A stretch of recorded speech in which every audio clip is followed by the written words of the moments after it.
If you've already been following Queen Bee for a while now, you already know that Empress Gin is a staple behind my bar. And today we're playing with this unique spirit's exquisite taste by pairing it with white wine. So let's see what this is all about. Let's start with 1 ounce of butterfly pea flower syrup. Add 1/2 ounce of Cointreau liqueur.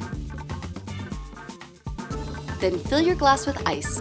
I'm gonna add about 3 ounces of white wine, and then I'm gonna float Empress Gin.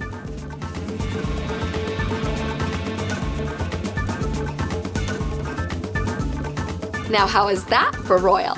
In addition to being a tasty cocktail, this drink's stacked purple hues will have the guests at your next happy hour begging for the recipe. Feel free to share because this cocktail is Queen Bee approved.